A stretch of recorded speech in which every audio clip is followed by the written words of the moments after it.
Servus, and welcome to another episode of the Pro Hockey Pod, episode 46, part two.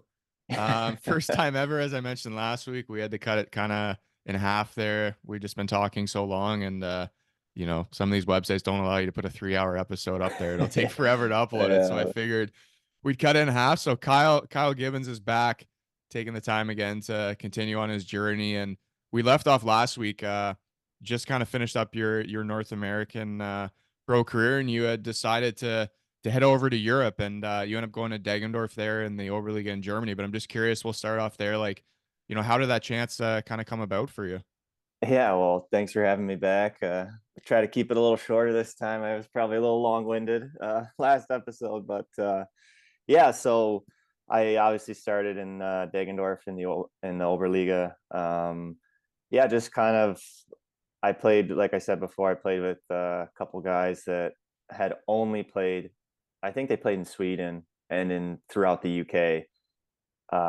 When I was in Fayetteville, so they wanted to try, North American hockey. And the one was like he was friends with, or his agent was like one of those guys on Facebook or whatever. They just post like, "Hey, opening in whatever league," and then you give them your name, and they probably get 500 other names, and you hope they call him back. And I guess he like kind of was his friend or something. I don't really remember, but yeah, anyway, he was kind of the one that got us in touch. And it's kind of a funny story how I got over to Germany, because I originally was talking to and had a deal with another team, and then Deggendorf came in pretty late in the summer and was like, "Hey, you know can what do you want to do here? Like, are you signed by anyone? Like, do you want to have a team, or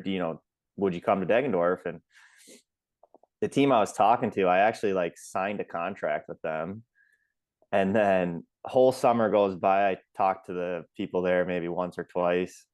They never announced anything. And I'm like, okay, it's, second, third week of July here. Like, it's time to go. I have no flight. I had no knowledge of like anything really other than like what was in this contract from this other team. And um, then like a couple days before, they came to me and said, "Hey, we want to cancel this contract and offer you a tryout till December." And I was like, "Well, no, I'm not doing that." And then like no one knew I had this other that had signed with this other team, because they didn't announce it, they didn't report it to the league, like nothing.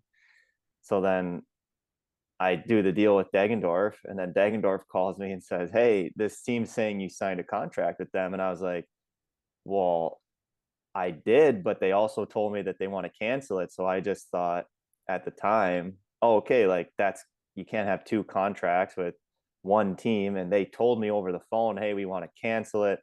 I didn't have it in writing. And, then they told the league, like, "No, this is his contract," and whatever. And the two teams talked, and, that then Deggendorf talked to me and said, "Hey, like, if you want to come to us, you're going to have to take care of this." And so I talked with the other team, and we worked out a buyout, and I ended up going to Deggendorf. But just kind of like a really weird, funny kind of situation. Like, I didn't have an agent really at the time, or I just was doing it by myself. And, I definitely was in over my head there for sure. But I mean, any team would have, like, Deggendorf didn't do anything wrong. Like, they didn't know, like, any team would have thought I was a free agent. Like, this team didn't announce anything. They didn't send it to the league, like, which leads me to think that they were trying to just get me to sign a tryout contract for like 4 or 5 months, 6 months, whatever, and not the original deal. And then obviously they offered me the tryout, and I was like, "Well, what about the other contract?" And they were like, "Oh, well, we're unsure." And I'm just like, "I'm not coming for a tryout. Like, that's no." And yeah, so I ended up the yeah buying my way out of the contract with the other team. And then yeah, went to Deggendorf and spent 3 years there and had a great time. We met, and yeah, it was fun. I have a lot of good memories in Deggendorf for sure. Yeah, it's a cool little city, but kind of back to your point there. I have a similar story, which is funny. It seems to only happen in Germany. Like, Yeah, really nice. um, I'm not the only one. yeah, you're not the only one. Like, not the mine was a little different, but I kind of same thing. I had after I played a year in Norway, I really wanted to get to Germany, and I ended up signing with a Del 2 team. Mhm. Talked to them, everything was good. We agreed on like money, all that stuff, and they sent me a contract, and I signed it, and I sent it back, and then I didn't hear anything for like 2 weeks, Yeah, and yeah, my agent was like trying to reach out, like, hey, like, he's got to order gear. Like, obviously, being a goalie, it takes some time to get the gear going. So, right, whatever. And then randomly, they just messaged back and said, and this was like maybe 3 weeks later, 3, 4 weeks later. So now you're, kind of middle end of June. You're kind of in trouble in terms of like saying no to other deals. Other deals have passed. And the team's right. like, yeah, we've changed our mind. We don't want you. And I'm like, well, I have a contract. And they're like, yeah, it doesn't matter. We didn't sign it. And then that's just the end of the argument. And so, Yeah, yeah. it kind It's yeah, that's a weird thing over in Europe sometimes. Yeah, like I was like so shocked by it. I mean, I was like, what is going on here? Like, and I didn't want to really like, and this is where having an agent obviously is like, okay, this all would have been avoided completely. But I'm glad I ended up going to Deggendorf and not the other team. But um, yeah, that's so weird that also was like you were on the opposite side though. Like you were the team that was, in my situation, you were the team, and in your situation, I was the player, right? Like it's crazy to think like, or maybe I messed that up, whatever. But yeah, just to like, I never had one team offer me one contract that they signed and I signed and said, okay, yeah, we're fine, and then literally like a month later be like, whoa, we don't want that one anymore. We're gonna cancel it. We want you to sign this, and I'm like, well, what happened over the like? We didn't even talk for you to change your mind. Like, what the, Yeah. like what? And yeah, I mean, I didn't have. That's crazy.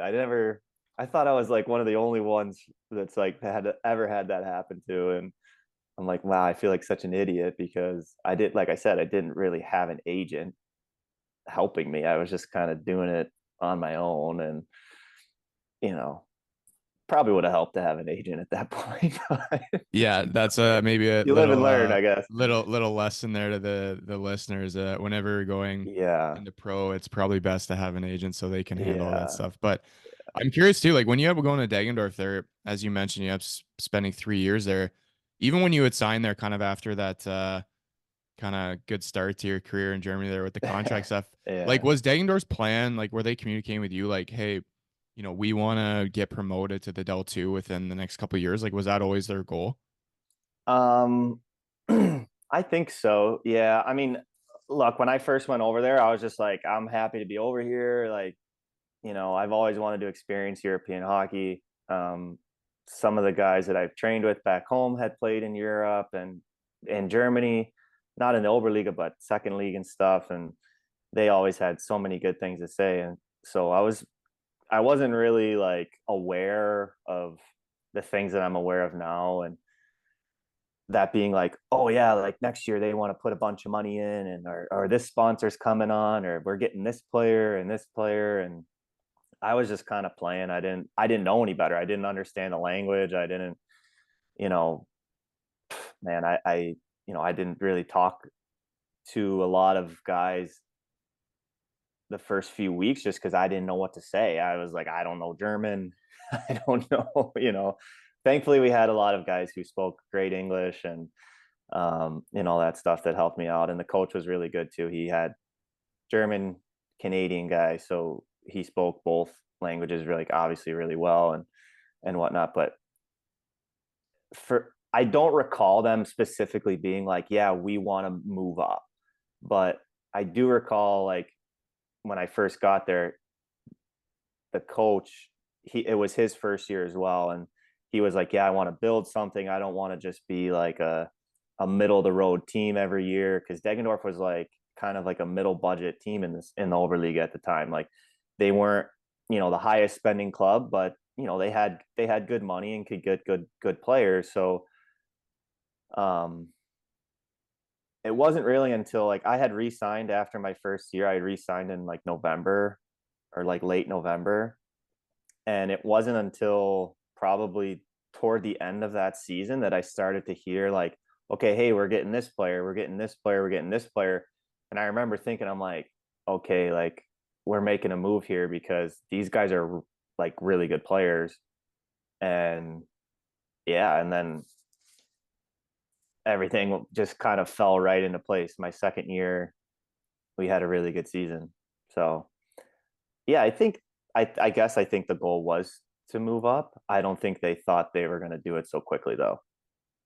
Yeah, that's fair. I mean, you like just talking about like you specifically, like you had two very good years Yeah. in the third league there, like point wise. Like it obviously was a good fit for you there in Deggendorf. And but just talk about that playoff run because like for those listening, like as you said, you guys weren't the highest budget team. And in the Oberliga, there's some teams that can pay more than some Dell teams. Like what especially now, Yeah. like there's some Yeah. teams up there that have a just kind of like an unlimited budget. But um, I mean, you guys had a tremendous playoff run and, you know, had some good goaltending too. Like I know like Cody Brenner was young at that point playing. Yeah. But I mean, yeah, let's talk about that playoff run because it's always cool to say you won a championship and got Yeah. promoted. Yeah. So, I mean, first of all, I played with some good guys. The other import there, Curtis Lineweber, he actually still plays there. I don't know what it was, but literally from like day one, him and I just had a connection. I couldn't tell you why or for what reason, but I don't know. We just, and he was a really good passer. And yeah, I mean, you see me play most, my game is kind of centered around, getting open, creating offense. And I have, my shots, one of the better parts of my game. And, when you play with a guy who's looking to pass quite a bit, typically you're going to get some chances. So, we worked together really well. And then, yeah, we had a guy come in from Straubing actually, like probably a month before playoffs started. His name was Rene Rutke, who played in the DEL for, I don't even know, man, like 15, 18 years or something like that. Like a good, you know, third line, like hard player. And John, the coach, he put him on our line, and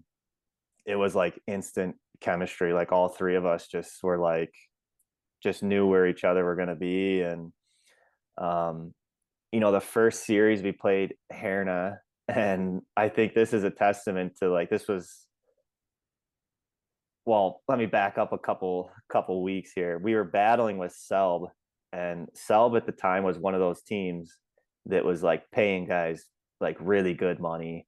They had really good bonuses and stuff. So, they were like the favorite, I would say. Like they wanted to move up. We were just like, yeah, we have a good team. Let's go play. And, if something good happens, something good happens. Let's see what we do. Um, and then we ended up beating them like toward the end of the year to get first place in the South to have home ice, which was huge for us later on. But we played Herna in the first round, and they didn't score a goal in 3 games. I think we beat them like 2-0, 3-0, and like 7-0. So it's kind of a testament as to how good Cody was. Um, and that was like the first time where I think a lot of us were, maybe not the first time, but a lot of us were like, okay, that kid's going to be special one day.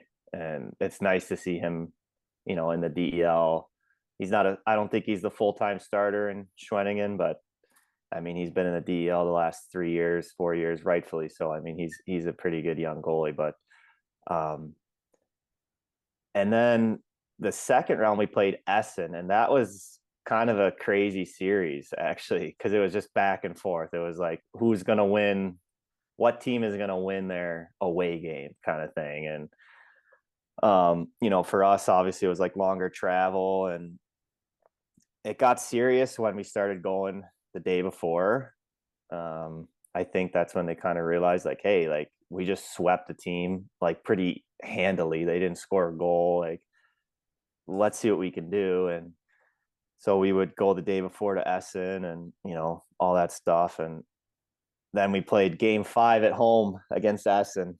And I'll never forget this atmosphere in Deggendorf when we came out. Like you've seen the stadium, like it's not the biggest stadium, but when it's full, it's like it's loud and it's pretty like gives you some chills, I think. And you could feel the nerves in the stadium when we went out for warm-ups. Like you could feel it, like people were like, oh man, we haven't this is like one of the best teams we've had in recent years. Like game 5 at home, it's like penalty shootouts. It's who knows, right? Like you never know what's going to happen. And I think we ended up beating them. Obviously, I don't remember the score. I think it was probably like, you know what, that that playoff run was interesting because the games that we had to like win series, we somehow like pumped the team we played. I think we won like 7-0, like I said, against Heron. I think against Essen we won like 8-2 or 6-7-2 or something. I don't know what it was like, but those first two series we just had like a huge like blowout in the final game. But yeah, and then we kind of got a little lucky because somebody beat Rosenheim in that second round. I don't remember who it was, but um, we got a little bit of a break because when we played Rosenheim in the season, we didn't do the best against them, but we had a better record against Selb than we did against Rosenheim. So we ended up playing Selb instead of Rosenheim. I think maybe Scorpions beat Rosenheim. I don't know. Somebody beat Rosenheim, or I don't know. I can't remember, but yeah, and then we played a good series against Selb, and I remember, yeah, game 4 we went to overtime, and yeah, I scored the game winning goal in overtime to have a hat trick in that game actually, and still the photographer in Deggendorf has a really great picture of it, of me scoring. It was pretty cool. It was just like a shot from the point, and the puck was kind of just like laying there, and I just poked it in, and it's like a really cool photo of me celebrating. The goalie, unfortunately, is like flat on his face. The defender's got his head up like this, and the refs, pointing to the goal. It's actually a pretty nice photo. That'll probably go up in my basement one day. But sorry for all the Selb fans and guys listening, but yeah, and then it was just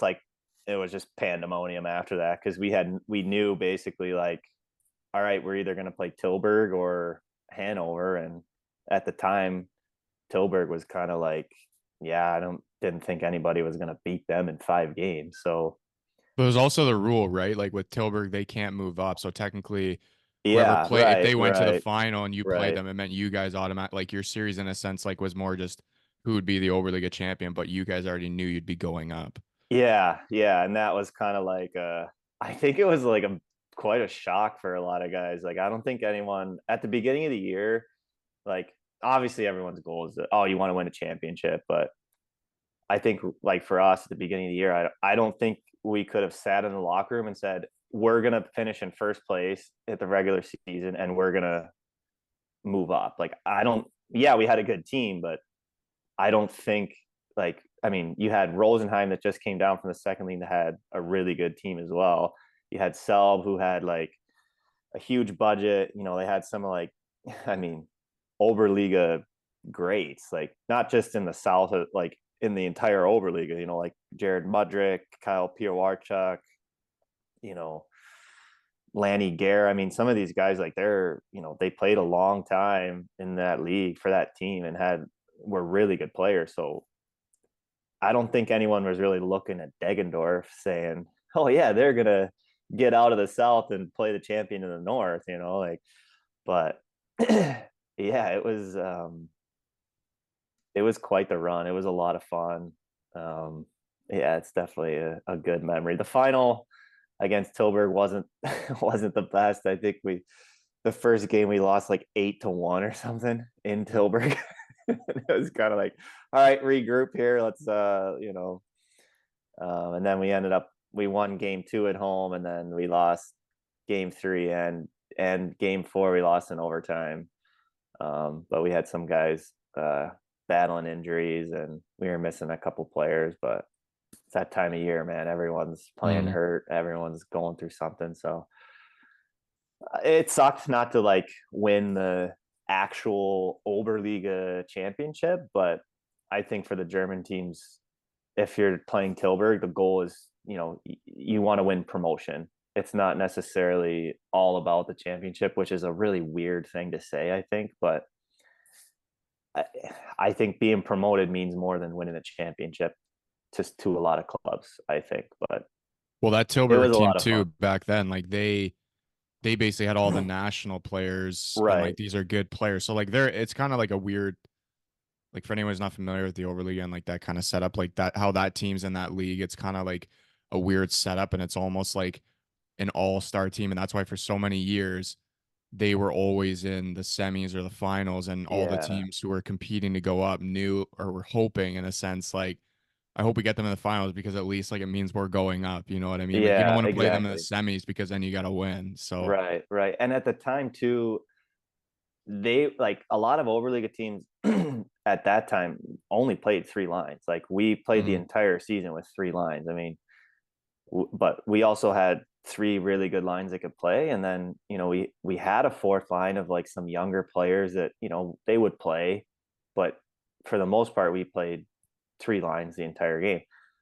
Tilburg was the only team that had four lines that could play like against anyone. It didn't matter. Like they could put their fourth line out against your top line and they'd be fine. So, when you have a whole another set of five players basically, or four players that can go out and play, like it's it does make a difference. Like they just had the depth that a lot of the German teams didn't because of their situation and having a lot of the national players.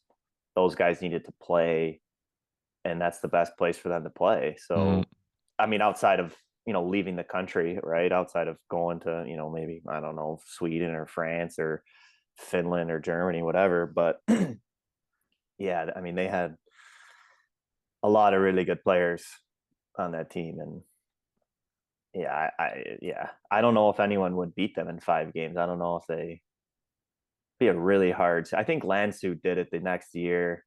They beat them in the final, but it's yeah, just it's crazy. Like it's a little bit weird to think like there's a Dutch team that's basically like the Dutch national team playing in the third league in Germany. It's a little bit like Yeah. kind of messes with your mind. You're like, wait, what? But yeah, that's how it is. And then the next year there, as you mentioned, like you guys get promoted. This is where we meet. I was Yeah, in there for yeah, 2 weeks with you, but just like kind of like it obviously was a tough season for you guys. And it's always what I'll say is it's always tough for the team coming up because oh yeah, when it for comes sure. to roster building and construction, like all the good Germans for every league, by January, February, like everyone's off the market. So like Right. for the next season, they already got teams. So you guys basically had to, you know, take, I would say, maybe the leftovers of some of the Germans who like, weren't, you know, high commodities to other teams, but then also like have your guys step up. And that's always sometimes hard. Like even this year, you can see with Rosenheim, I think they're in the relegation zone after just Yeah. winning last year, which is always a Hmm. tough. The first year, I think, is about hanging on Yeah, to for those sure. teams. For But sure. I have to say, man, like the funniest thing, like I remember at Deggendorf, like we obviously our team was whatever, and we played some good teams, and if we lost like 6-1, it was like a win for us. But Yeah. the Yeah. thing I remember the most, which made me Yeah. laugh, was like coming in after practice and like seeing there was like a group of like Germans, and they would just be like sitting in the room having like a couple beers after every practice every day. And I remember being like, Oh yeah. holy hell, like is Yeah. that how it is in the Yeah. Oberliga? Like this is just Yeah. like freaking Man. Yeah. golf So club. yeah, like the year we moved up, like yeah, a lot changed. A lot changed. That's for sure. The coach asked a lot of he had a very upfront meeting with every player. Like, you know, I think it was he was basically just flat out asked every player in like a end of the season meeting, do you want to move up? Do you want to play in the second league? What do you want to do? And I think if more guys had said I can or I don't want to, then I don't think they would have moved up. But they wanted to. But you're right. It's really hard to move up from the Oberliga to the second league and stay in the league without a big budget. You just gotta find a way to survive. But yeah, my first year in Deggendorf, I'll never forget this. This guy, actually, I think it was Wiseman. Tyler Wiseman actually told me this because he had played in Peisenberg, which is in the fourth league before I went to Deggendorf. I'm not sure. I think he did. I can't remember, but Yeah, you did. yeah, and he was telling me, he's like, yeah, like when you go over there, like stay after practice a little bit. I'm like, why? Like, what are you talking about? Like, what? And he's like, yeah, just stay in the room and have a beer or two. I was like, okay. And I'm like, first couple days, I'm like waiting around to see like, oh, our guy's gonna like stick around and have a beer. Like, what's going on? And like, I remember like one of the first few practices, I stayed out like a little bit longer, just like doing some stuff on the ice and come in and there's guys. I literally walk as soon as I walked in like the door, a guy's walking from like that back room there where the fridge was into the locker room with like 4 beers in his hand. I was like, oh, okay. I thought it was like, yeah, they waited till they got undressed and showered and then they just sat there. Like, no, they were like, as soon as they took their jersey off, they were getting a beer. But yeah, those, I mean, I've never seen it either. I was like, what is going on here? But I gotta say that like when we were in Deggendorf, especially that second year, we probably had a cabine fest, which for those of you that aren't sure what a cabine fest is, it's basically like a locker room party. A couple guys get a couple cases of beer and they pay for food for the whole team, and you just get together in a locker room and you have a party, and you just you eat, you drink, you have fun, and wherever the night takes you is where the night takes you. But we probably had one of those like literally every second week, it seemed like. So we had a really good um like community in the locker room. Everyone hung out with everyone. We had Czech guys, Russian guys, German guys, Canadians, Americans, and I think at one point like everyone was trying to learn a little bit of Czech or a little bit of Russian and a little bit of English, and it was just like kind of like a big melting pot. But it just worked. Like Mhm. everyone just kind of came together, and ironically enough, I think maybe when you were there, when you came, you might have heard guys complaining like, oh, there's no beer. Well, that's because like the years before, like that was how we like came together. like there were times where we have like after practice when we were in the over, like the whole team would be in the locker room having a beer. It wasn't just like a little group of guys. Like everyone was in there having one. Like everyone would stay late for at least one or whatever. But yeah, when we moved up to the second league, things were quite different, and I think some of the guys didn't enjoy that. But it is what it is. Well, some of them, to be fair, like when the first year, well, the only year I guess I should say that when you guys moved up, like we were still practicing, you guys were still practicing at night, and Right. some guys had jobs, so like I can Yeah. understand it Yeah. from that point. But I'll say the 2 weeks I was there, I was lucky enough to be a part of the Halloween party. Um, and I remember this too because like we had played Yeah. Friday, Sunday. We won in Hellbron, which was huge for me because that was my old team. Then we got absolutely shit kicked 9-1 by Bietigheim at home. Yeah, I And remember then that. we had the Yeah. Halloween party Yeah. on like Monday or Tuesday. And I Yeah. remember being like, why am I going to this? Like, I'm on a freaking 4 game tryout. Like, if I'm shit faced and I suck, like, but I remember it was so much fun. And Yeah. like the club was good too. Like the whatever we were somewhere we went in Deggendorf, I don't even remember. Yeah. It was a good Nice. time. But back just kind of back to you. Like, obviously, we talked about this off camera last time. That year in the Del 2, you ended up putting 60 points up. So Yeah. I believe you said you were top 10 in the league in scoring. And obviously, unfortunately, Deggendorf ends up getting relegated there and going back down to the third league. But obviously, you know, not for lack of trying by you. You obviously Yeah. put up points, as I said. But let's just talk about kind of that summer there, because as I mentioned, like the next year you end up having to kind of wait a bit, something I was familiar with, like having to Yeah. wait Yeah. to find a job. And just kind of to relate to you, like the year before Deggendorf, like when we were together, like I had played in Garmisch and we had lost in the finals, and Mhm. it was the same thing for me. Like I was waiting until Deggendorf, whenever that was in November, to get a job after being the goalie that I just, was three wins away from a championship in the Del 2, you know what I mean? So kind of Yeah, yeah. kind of talk about that summer and how it went, and then eventually how you ended up in Nauheim. Yeah. Well, I'll start by saying like, yeah, I had a really good year. I think moving up and playing with the guys that I had played with the 2 years prior obviously helped me. It helped, I think it helped everyone. Um, that year in the second league was kind of like the year I was like, you know what, like, yeah, I can do this. Like I talked about, the struggles mentally in the coast where I had that were just like, oh, you're good enough, but we're gonna cut you. Oh, you're good enough, but we're letting someone else come in, and that was kind of like a very validating season for me. So I was going into the summer with like really high hopes. I'm like, all right, this is awesome. Like I'm gonna get sign with. I'd love to stay in Germany. I'm like, I proved I can be a good player in the Del 2.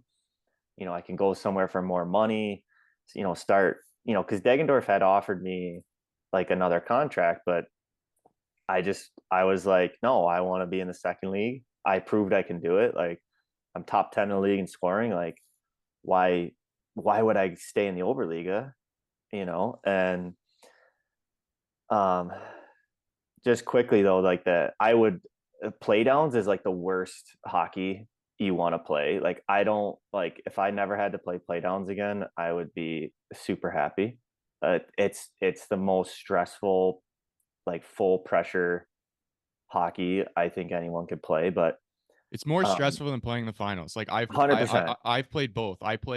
We beat Rosenheim out, and then they went and lost to Krimitsch out the year before when they got relegated, the year that you were talking about before. Yeah. And I've played in the finals, and relegation Oh, is 20 times more stressful than playing for the freaking finals. Because if you lose in the finals, it's like, whatever, like we tried and it sucks, but yeah. like you're still in the league. Where playdowns, it's like Yeah. you have all these fans that are going to be so mad at you if you guys get Yeah. relegated. You know what I mean? Yeah. We can talk about that later if you wanted to, but I mean, we lost 4 games in overtime to Bayreuth in the first series.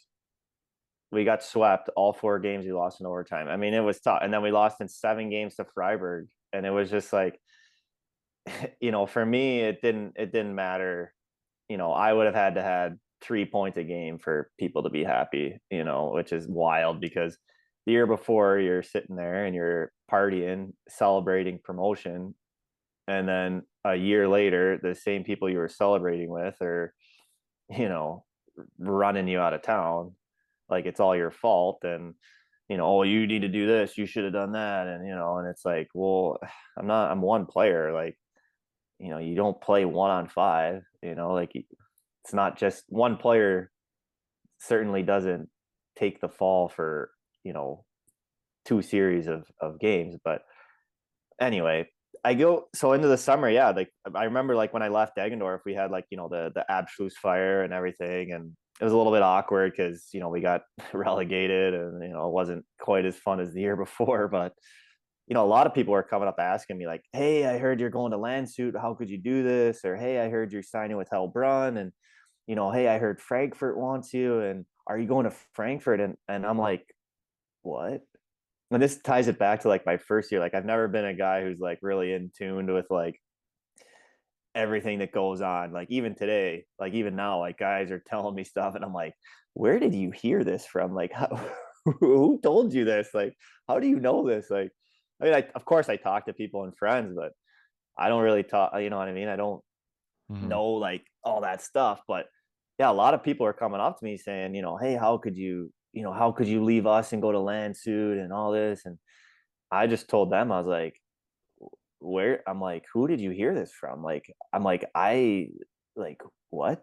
I was like so surprised. And so then I was kind of like, all right, like maybe there's something to this. Like maybe I should call my agent and be like, hey, have these teams reached out to you? Because I just had like 5 or 6 fans tell me like the same thing.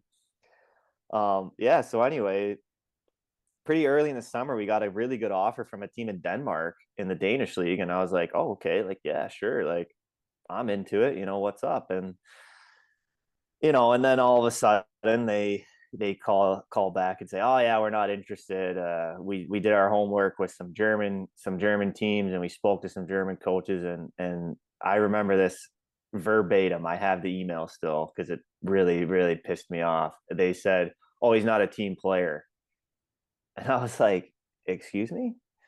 Like, I couldn't believe that that was the feedback they got, and um, I don't want to. I'm not going to throw anybody under the bus here, but um, there's a couple people that this coach at the time in Denmark had played with and was friends with.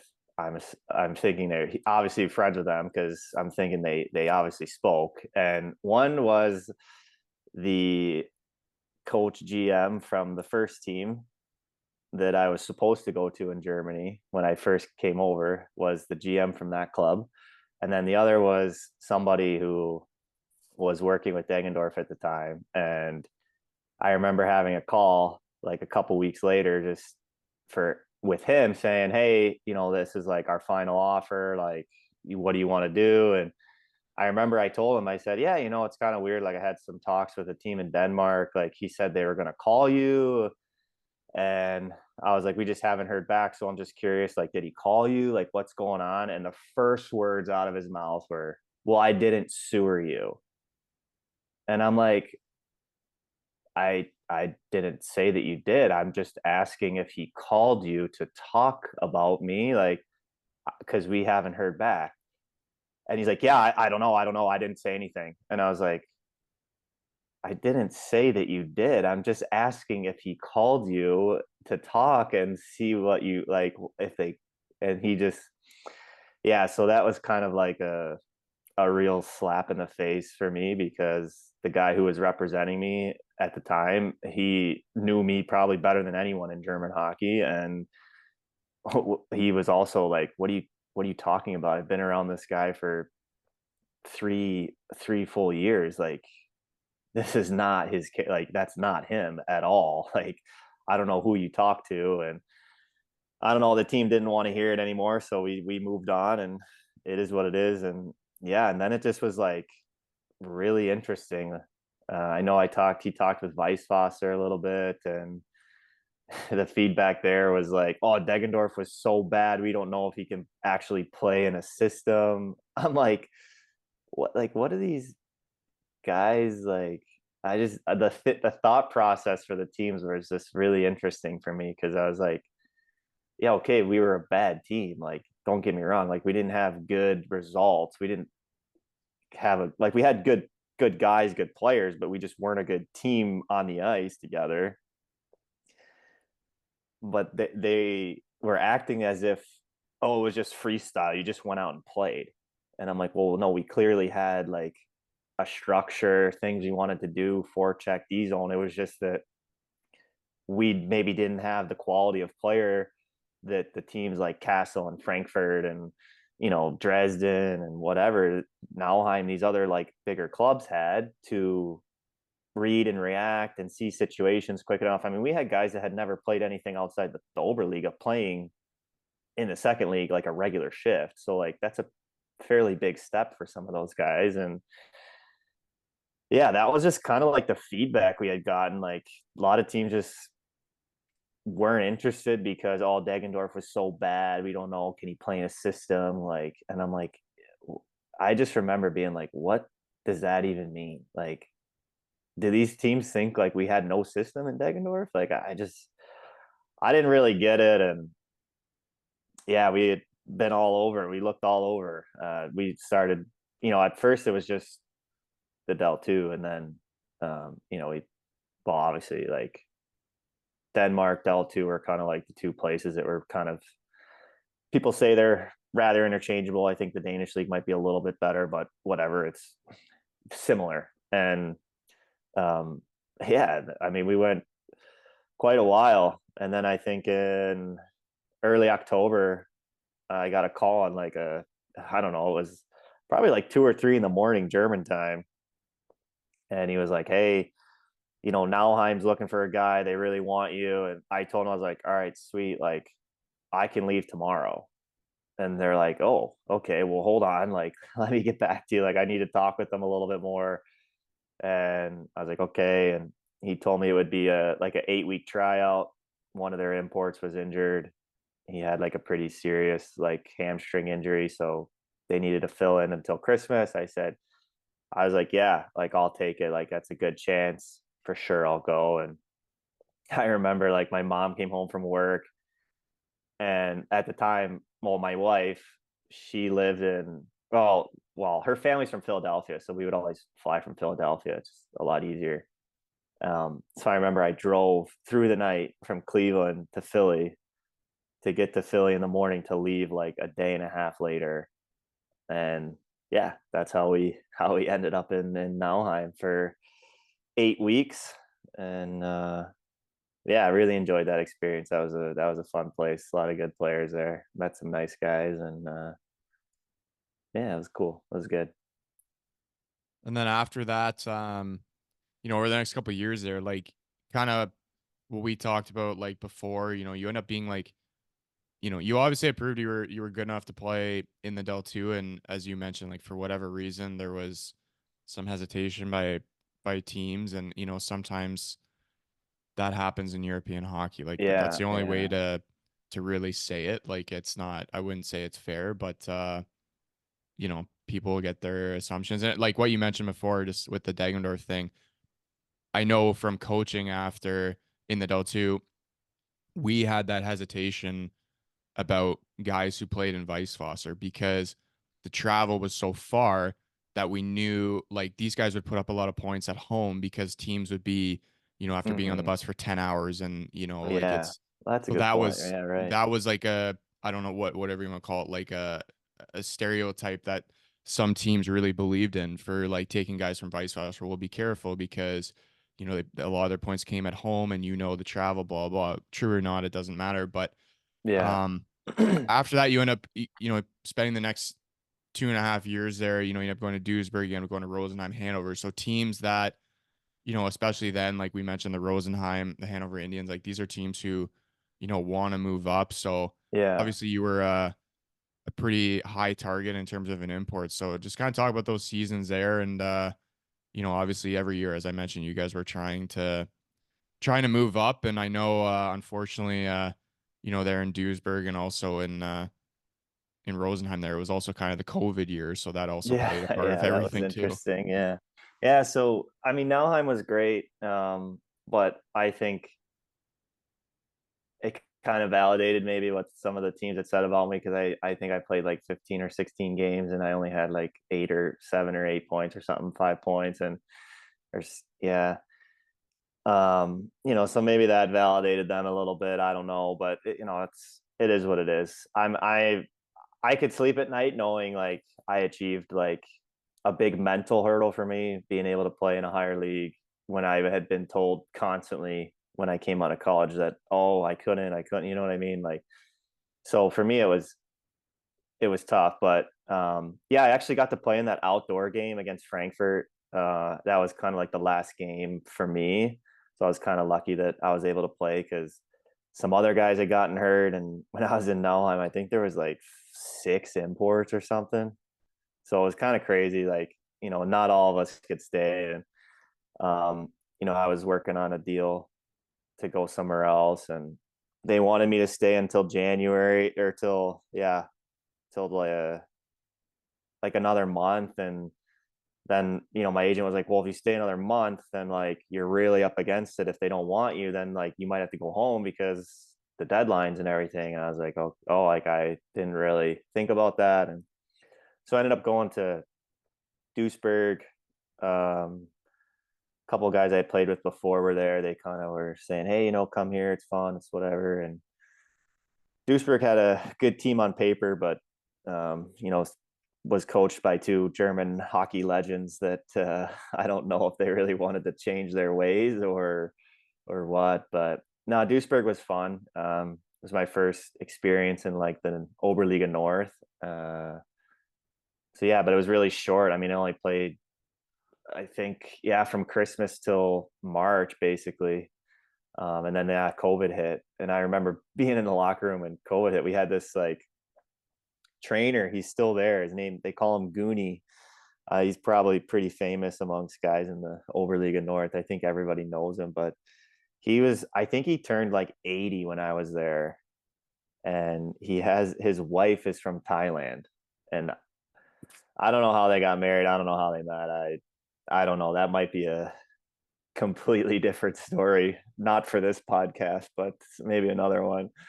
And he went to Thailand like a week before COVID hit over in China, I guess, or I don't wherever it came from. I don't know, whoever, and then he came back like a couple weeks later, and then that's when like, oh, that was okay. COVID was out in Asia and everything, and this guy's like 80, just turned 80. Like, talk about like someone who's like high risk, whatever, and everyone's like looking around like, are you okay? Like, did you get like, like nobody knew where it was at the time, right? And um, then we had a kid get sick on the bus, like, or after a bus trip, and everyone was like, "Oh my God, it's COVID." And I, he didn't have COVID, obviously, but it was really weird there because I remember sitting in the locker room. We played pre-playoffs, and I remember sitting in the locker room before like the third playoff game at home, and this was when like earlier that day, the Dell canceled the season, the second league canceled the season, and then it was like, what's going to happen in the Oberliga? Like, guys were like, nobody knew what was going to happen. Everyone was like, well, should we get dressed? Like, like, what's going on? Like, so I remember it was like maybe an hour before the game, coach comes in and says like, we're playing, like, finish getting dressed. And so guys were like waiting around to see like what was going to happen. And then, we go out, we lost in overtime, and the next day, Oberliga canceled. We're like, okay, like, did you just wait to play our game? Like, you could have just canceled it last night. Like, but I mean, it didn't really like, it didn't matter for us because we lost. So who cares, right? And then it was just like a scramble to get home. But yeah, the next year I went to Rosenheim. Was really unsure if they were going to even have a season, right? Like, I think a lot of guys were quite, you know, scared maybe that there would be a season. I don't think a lot of guys, especially North Americans, really wanted to travel overseas again. And, I know there was a lot of guys who didn't. And, once all the funding came in and the Oberliga got included in like the pro sport thing from like the European Union and everything, they decided they were going to have a season. So went to Rosenheim, really loved it, but man, the pressure there is high constantly. They want to move up, and they did, and that's a pressure cooker for sure. I enjoyed my time there. It would have been fun to play in front of the fans there because I know they have some really great fans, and that rink is, when it's full, it's really a fun place to play. But yeah, unfortunately, I didn't get another contract there, and and then I was able to sign pretty quick with Hanover Indians after the season. I think I signed like maybe middle of May, end of May with the Hanover Indians, which was nice.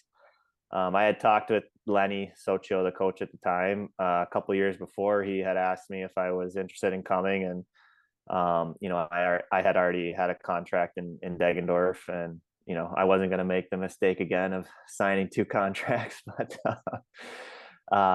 yeah, I didn't really know a lot about Hanover. I didn't know how kind of rich the history was in Hanover until I got there and learned more about the club and the city and everything. But yeah, really, really great place to play, I think. Nice city. The fans are really good there. They're a little bit more fair, I think, in some respects. But yeah, always a full crowd, which was awesome.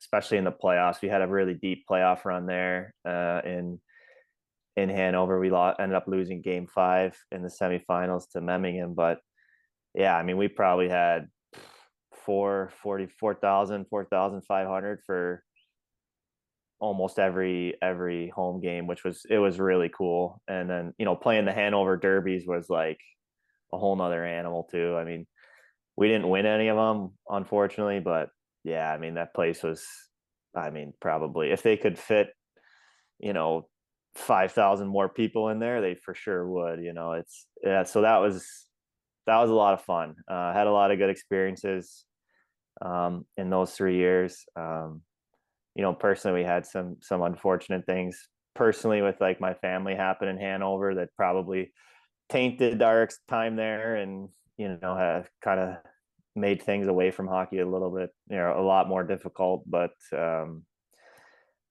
unfortunately, that's life, and you have to deal with them, and you have to get through it as best you can. But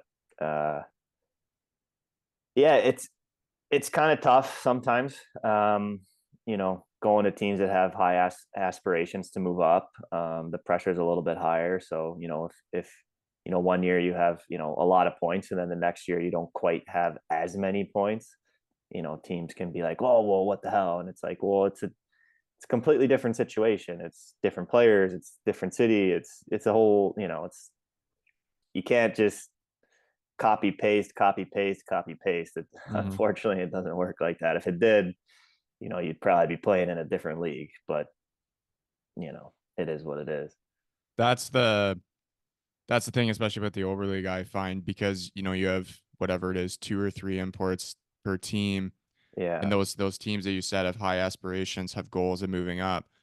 They give you that chance. If you don't do it, the next year, we'll get somebody else who can do it. My one of my good buddies played in the other Hanover the season after you, so last yeah, season, and it's same thing. Like they had high aspirations. He put up points, and then between the 3 imports, they were just like, "Yep, you're the odd man out this year. We're gonna bring the other 2 back." And that's just kind of yeah, the bullshit or the politics. I would say they all feel yeah, that yeah.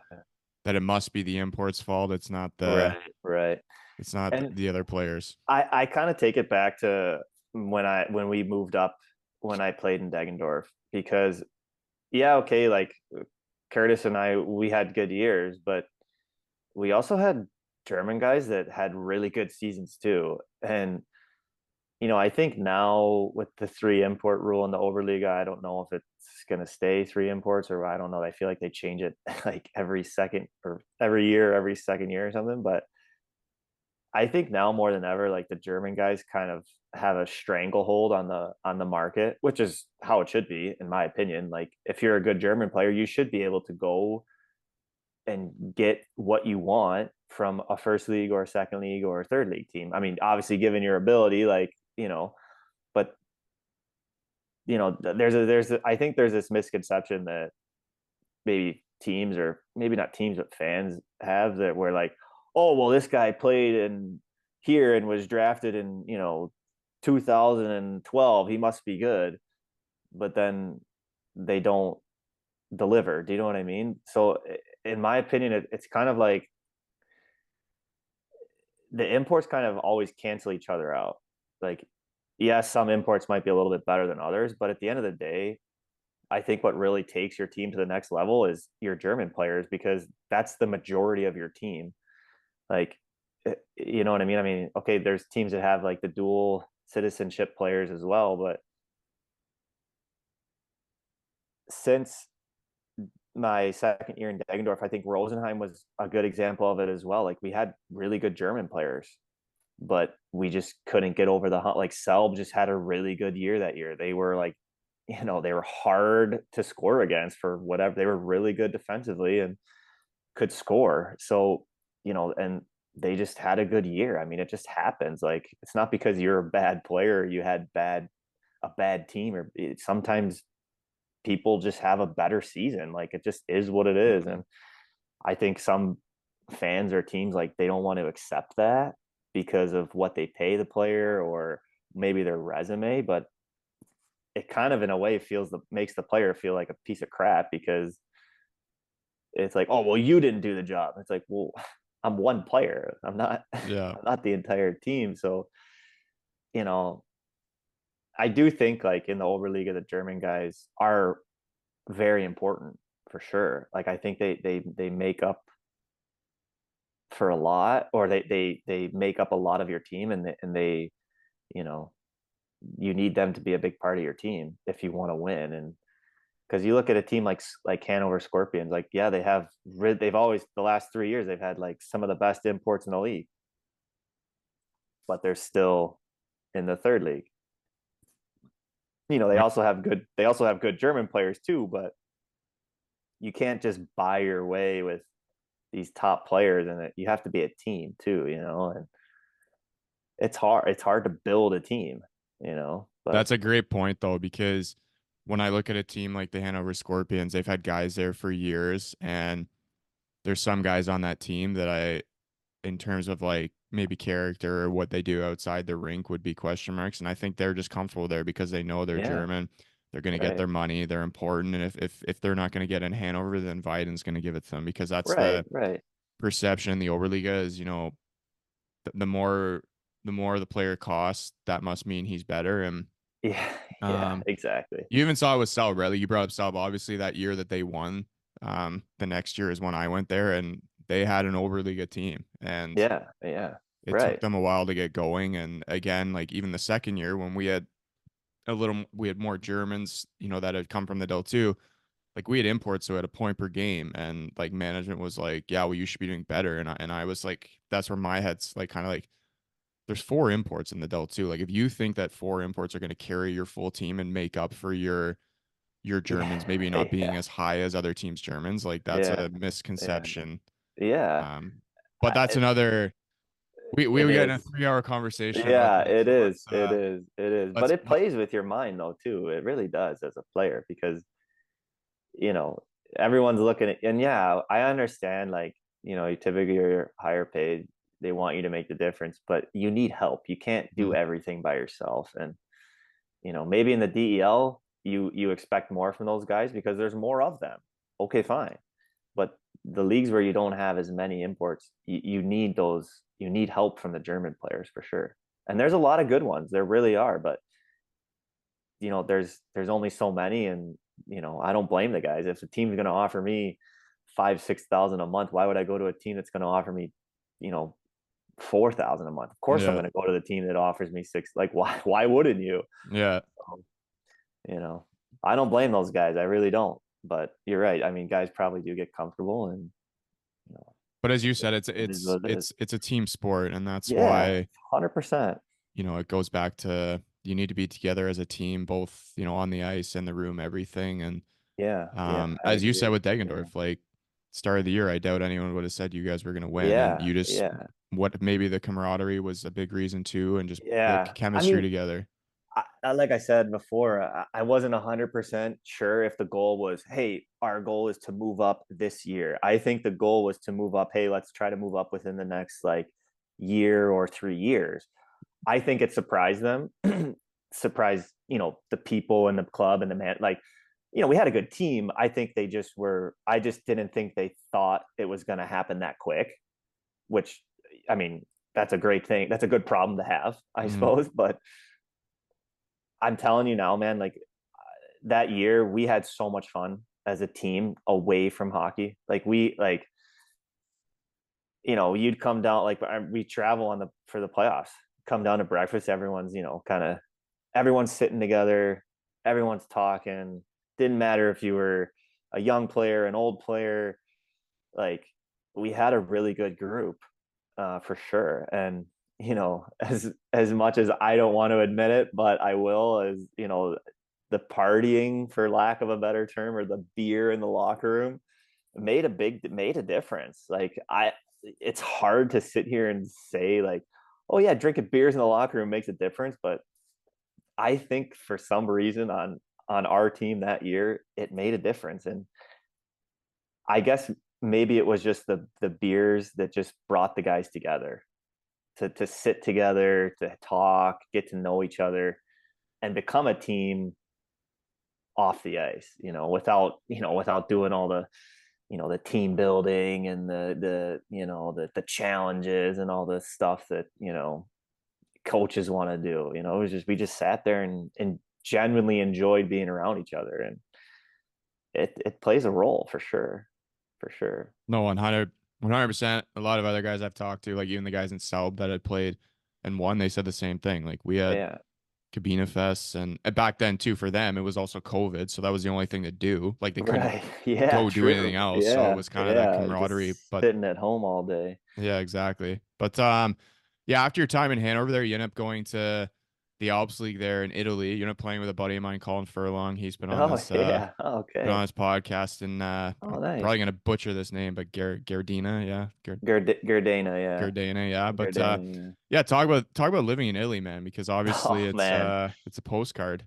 It, oh, man, it really is. Another like weird situation kind of. So I thought I was gonna, you know, didn't want to go back to Hanover just because of not what happened, just what happened with our family there. We had some really hard times as a family there, and we needed to leave, or we needed to go somewhere else. And I didn't get another offer from Hanover, so okay, fine.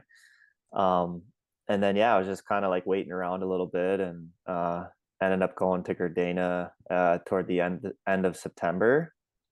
And I remember going to our apartment with one of the other imports there, Brad McGowan, who he's played there for the last, I think, 4 or 5 years. He picked us up at the bus station, and I remember driving, and I'm like, oh, okay, like it's pretty nice. And he's like, oh yeah, like wait till you get to like the village. I'm like, well, he's like, yeah, just wait till you get to the village. I was like, okay. So we get up to like the village, like where our apartment is, and he's like, yeah, this is your house. He's like, yeah, I live like, I don't know, 200 meters over there. Like literally, like I lived at the back of the driveway. He lived at like toward the front. And I get out of the car and I look, and I'm just like, like this is where I'm about to live. I mean, it was insane. Just like it's a post, like I can't even describe it. It's a postcard. It literally is a postcard. Like, I mean, mountains, just sun all the time. Like it's beautiful. It's beautiful there. I didn't know this, but some of the best skiing in the world, apparently. A lot of um, rich people, I guess, go to this place. Or these little. So Gardena is made up of like three little towns: Selva, Santa Cristina, and Ortiz. We lived in Santa Cristina. It's like, so kind of like picture like a staircase, like Ortiz's down here, Santa Cristina's a little further up, Salva's a little further up the mountain kind of thing. And the rink was in Salva.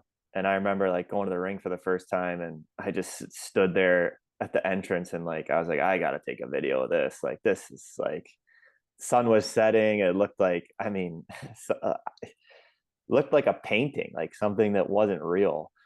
Um, yeah, just a really like unbelievable place to live. Like you couldn't wake up mad. Like you couldn't be mad. You're just like, look, like, and like my wife and we're not really like religious, but we're like kind of spiritual, and we kind of believe in like the moon, and how that affects you and all that other stuff. And it's probably a little weird, but whatever. Being there and being close to nature, and being able to have a hike or a lift, or whatever you wanted to do just right outside your door, basically. You take a ski lift up to a mountain, and you go for a little hike, being out in nature. It was incredible for us. Yeah, I could talk all day about it. It's, if you haven't gone, go. Like yeah, it's worth it for sure. It might be a little expensive, but man, it's so nice, so nice.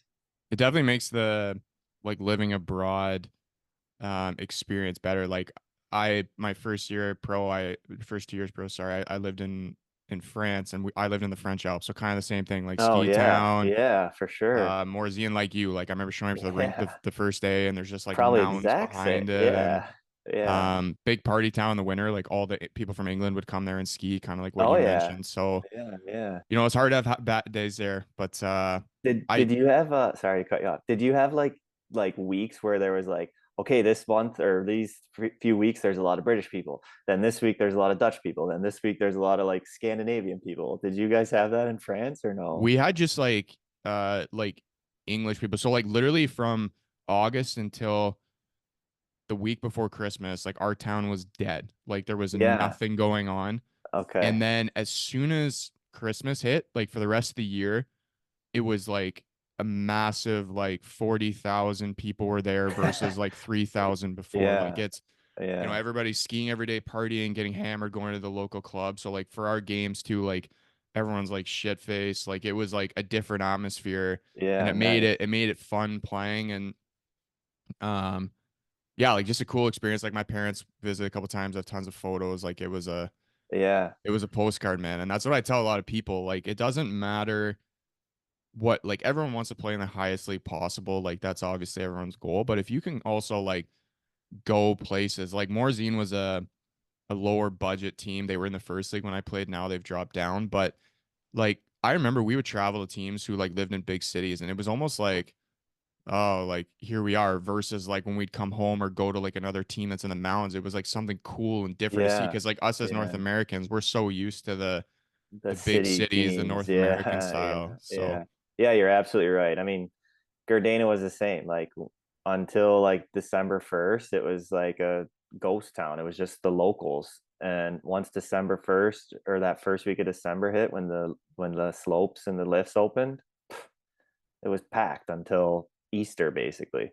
But it was funny because there was always like a couple weeks where there was like, oh yeah, now there's more like British people here. Oh, now there's more like Scandinavian people here. It was like kind of coincided with all like the holidays in the different mhm. countries in a way. But yeah, you're absolutely right. It just is like, and our attendance was similar to yours. Like days where there was, when we had home games where, the town was busier because there was more tourists, we'd have a bigger crowd. And then there were games where like, we'd only have like 200 people there because no one was there. And but that was just like the influx of tourists versus the ebb and flow of when they come and when they go kind of thing. And but yeah, you're absolutely right. Like there's no real hockey around the areas in the US and Canada where there's like mountains like that.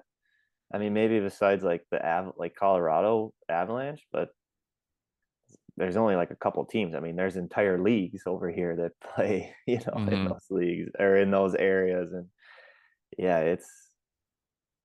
it's insane. Like it's pretty cool to like wake up and you just look out and there's a sick mountain with. Just go have a coffee on your balcony, just staring at Yeah, the I mean, I was never Alps. like a big coffee person, and then we went to Italy, and I remember I was like, yeah, like I'll have a coffee. And when you order coffee there, it's espresso, right? So I was like, yeah, all right. And now I'm kind of like a little bit into the coffee. I'd never had coffee before, really. Like I might have had like one or two in my life before last year, and now my wife's kind of happy because she's a big coffee girl, like two, three a day kind of guy, kind of girl, and I almost said guy, but yeah, yeah, she's not a guy, believe me. Um, but yeah, it's just like there were days where we would just walk up the like I don't want to call it a mountain because it wasn't a mountain. It was like a steep hill, and there was like a little cafe up there. We would just walk up and just sit there and just have a coffee. I mean, Gardena will always be like a really special place for us. We had our first baby there, well, in Brixton, which is like 20-30 minutes from Gardena. That's where the hospital was. But so I mean that place will always be like a special memory because of that. And obviously like living there and all that stuff. And yeah, I met a lot of good people there too. So Not a bad place to live too, as you mentioned. no, not at all. So, so now you're in Leipzig, and I only got well, three more questions for you, because obviously you've been very generous with your time over the past Yes. 2 weeks, I should No say, because it's worries. No been a worries. couple episodes here. But Yeah. obviously, as I mentioned, you're in Leipzig now. How long would you say you plan to play for? Like, do you have a timeline? You just kind of take it year by year, and then also like, have you thought about life after, like what you'd want to do? Yeah, this is a great question.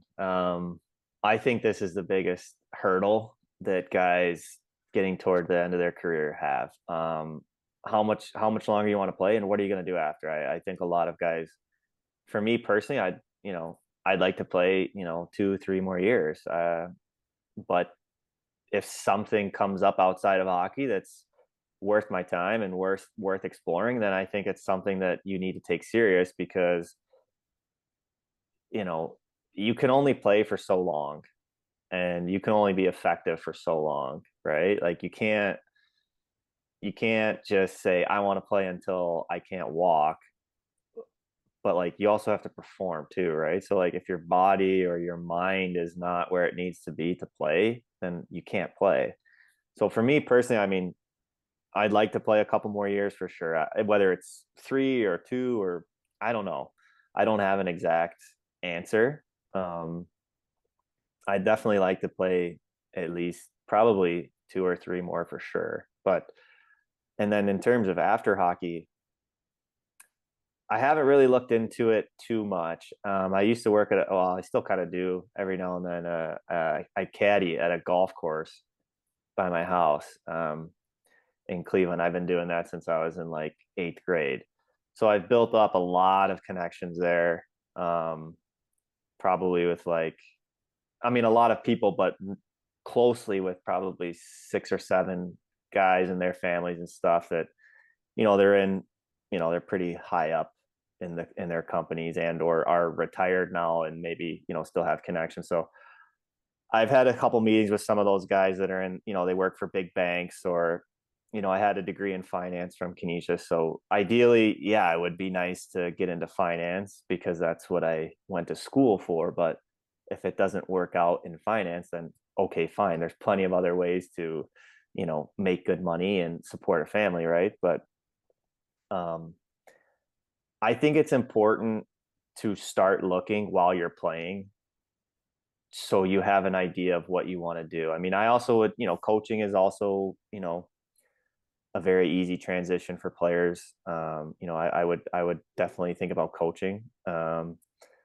But just because you're looking doesn't mean that you're going to stop playing. I think some guys, if they start looking, that means like the end is near, and they don't want to like maybe face that or see that at the end of the tunnel kind of thing. But that doesn't mean that the end is near. That just means that you're planning the next stage of your life, just like you plan for the next season of your life. You know what I mean? Like you start talking about next year around this time of the season anyway. So like what if you want to change teams? Are you just going to like check out from the team you're on because you want to change teams? No. You're going to look into it. I mean, yeah, okay, you have an agent that does a lot of the work for you, but having a meeting or setting up a meeting or emailing or talking with someone in a field that you want to be in doesn't mean that you're you have to stop right there at that moment, or like at the end of this season. It just You're just putting the feeler out, seeing what they want, seeing what works for you, because you might stop playing and be like, all right, I want to get into this for sure, and then you go to get into it and it's nothing like what you thought. So there's no harm in looking. There's no harm in seeing what's out there. You know, I should do more of it because I certainly don't really do any of it. I should take my own advice here, but um, you know, there's not, like I said, like it's no different than figuring out where you want to play next season. It's the same concept. It's just a different job and a different profession. So true, man. Like so many athletes, I won't even just say hockey players, I'll say athletes have that fear of, what comes after, and that, like you mentioned, like if they're looking around, maybe have their like, toe outside the water there, like dipping in another pool, like they feel that, oh, that means like I'm done. I'm not as focused on my sport anymore, blah blah, which isn't true. It's Yeah. good. It's good to just be prepared. And, I tell everyone this though, like if you have the ability to keep playing, like just play, enjoy it. Like obviously, you're a father now, like your wife is with you, and she seems to be enjoying the journey. So like that's obviously Yeah. also Yeah. another decision. Like sometimes it's Right. family reasons why you stop and Yeah. get a real job, like which is totally understandable. But you guys will look back on this journey 20 years from now and be like, hey, we lived in all these places, we saw these countries, we did this. And you can say like kind of at the same time, like, I went out on my own terms. Like Right. I played a sport I loved for as long as I wanted, and Yeah. And I think that's another big thing too, is no one wants to be forced out of the game, whether it's, not getting a contract or injury, or you want to go out on your own terms. And, um, you know, I think maybe some guys shy away from that just because they think looking for a job is them being pushed out, not, but it's not. You're just planning for the next stages of your career. But I mean, yeah, for us, like, I think it gets a lot harder when your kids get older.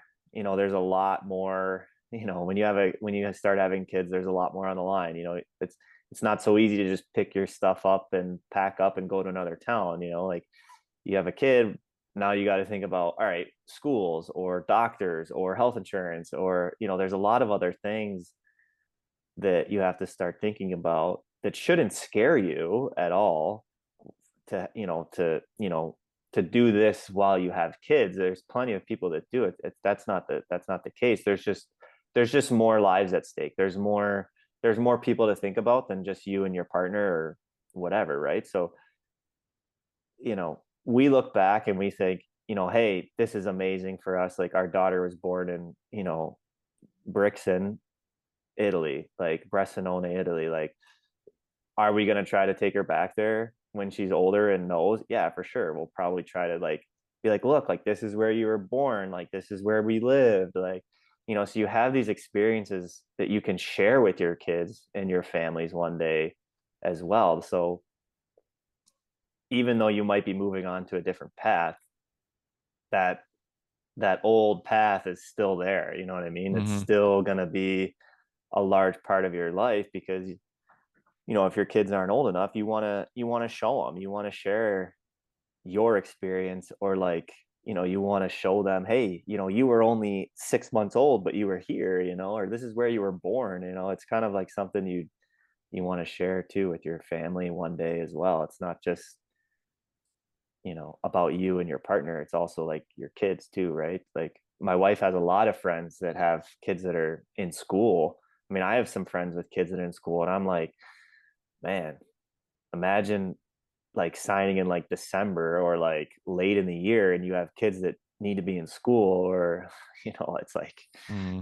just a headache, right? Like, but those guys that are playing, they're good players, and there's no reason for them not to stop playing. It's just, don't be afraid to keep doing it just because you have kids. That shouldn't stop you from playing. It's just, you know you just have to plan a little bit more. And that can be harder for excuse me, can be harder for some people. But yeah, I mean, it's fun though. Like, when you have kids, it's like you get to share it with someone else who's, your wife or your partner's always been there for however long you've been playing, right? Or most of your playing career. So to be able to share it with your kids is, you know kind of a fun little feather in the cap, I would say, as a parent. I don't know, I feel like you become a parent, you get a little soft, your life changes a little bit. But Priorities change, that's for sure. yeah, yeah, but it's still so, like, I still have the same passion that I had,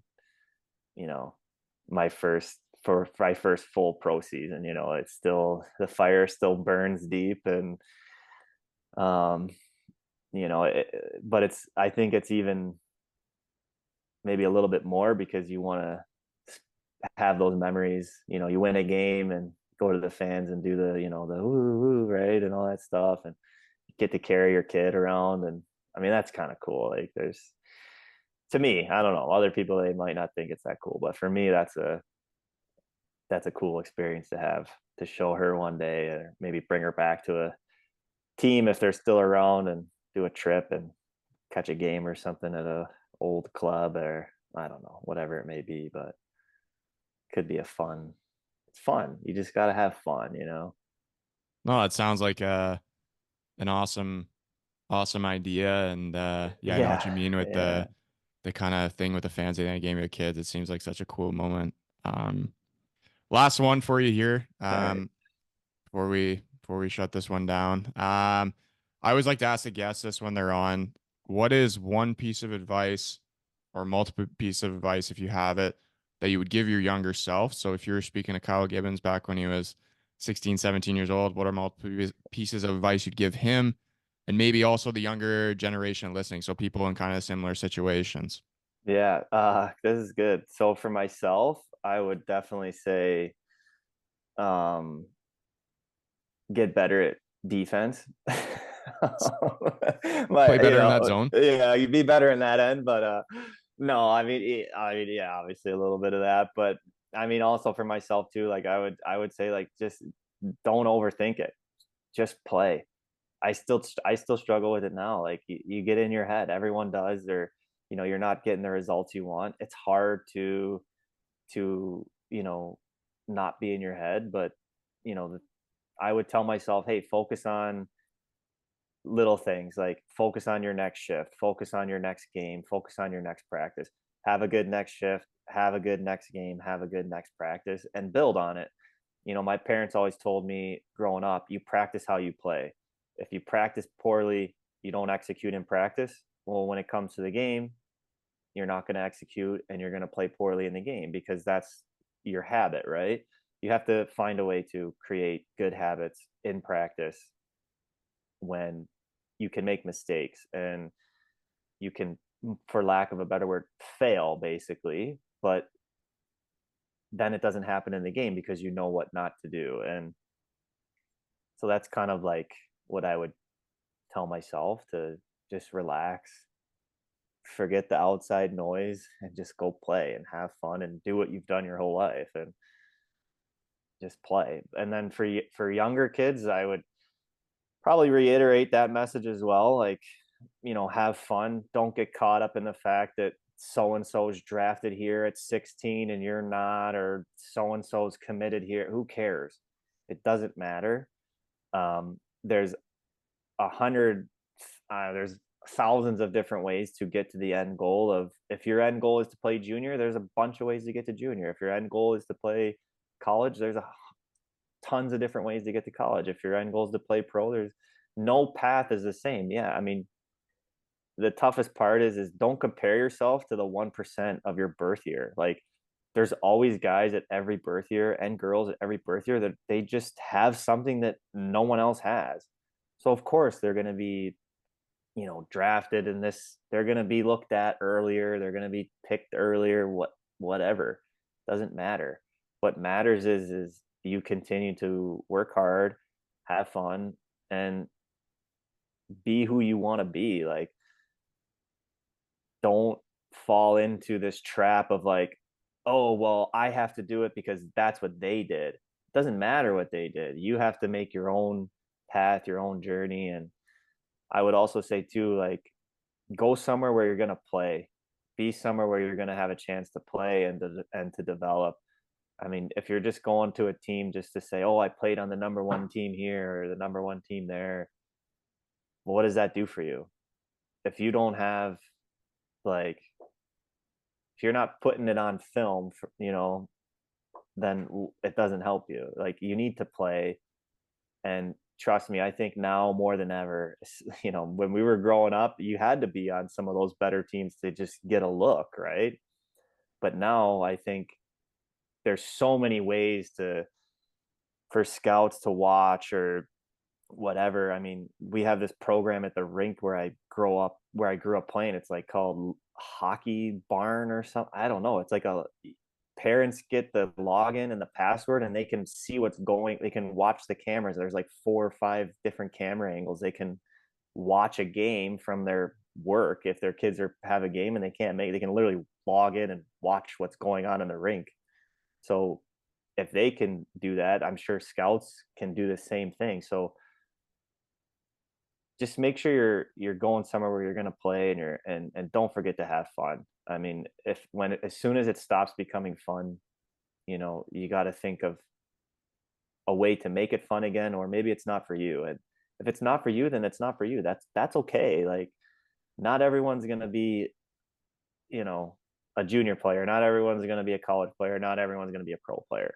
And that's okay. There's nothing wrong with that. It's just, don't get consumed by the fact that you're on a different path than someone else. Like, I played 2 years of U18.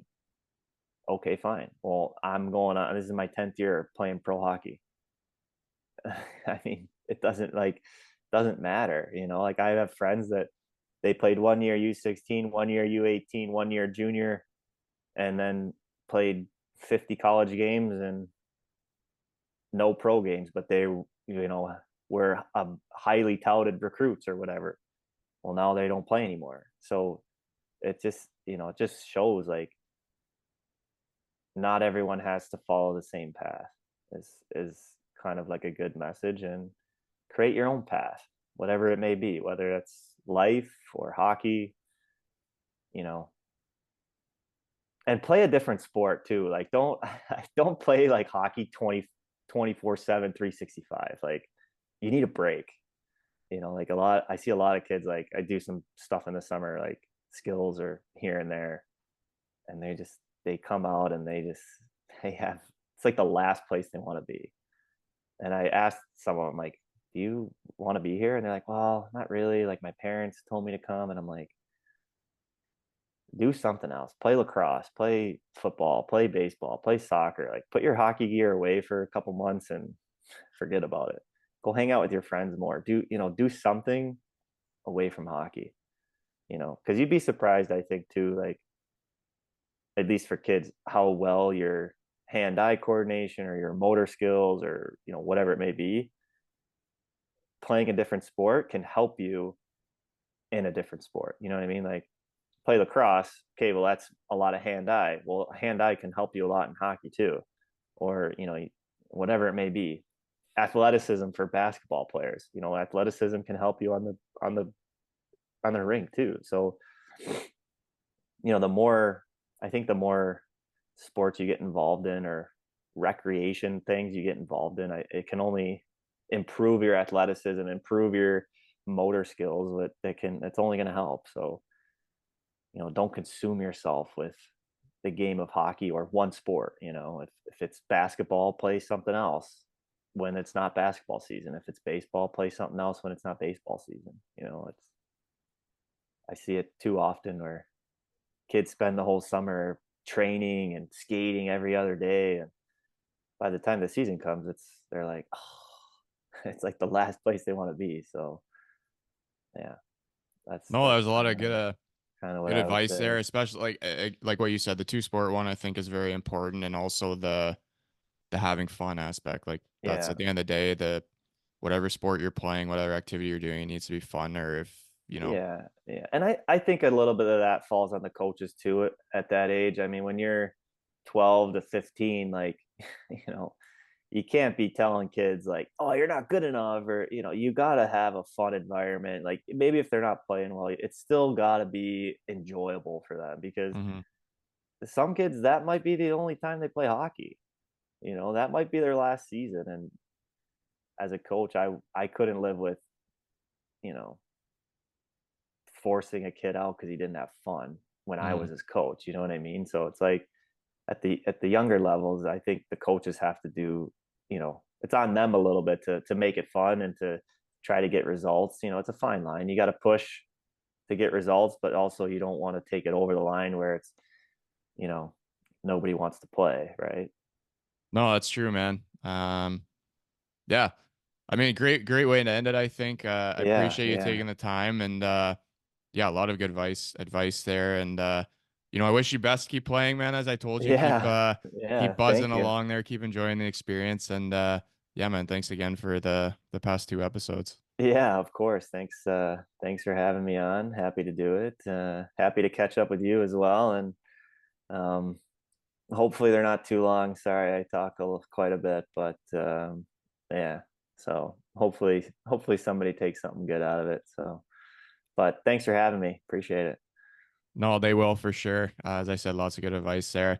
For those listening, you had 2 weeks with this guy. I hope you enjoyed it. A lot of good things. A lot of good things were said. A lot of good advice. And as he said, uh, everyone's path is different. And if you compare Yeah. Kyle's and maybe someone else back he was playing with who might not be playing anymore, and Kyle's going on his 10th year pro. So that's at the end of the day, Yeah. that's the takeaway. And Yeah. appreciate you guys listening. And until next week, cheers and ciao.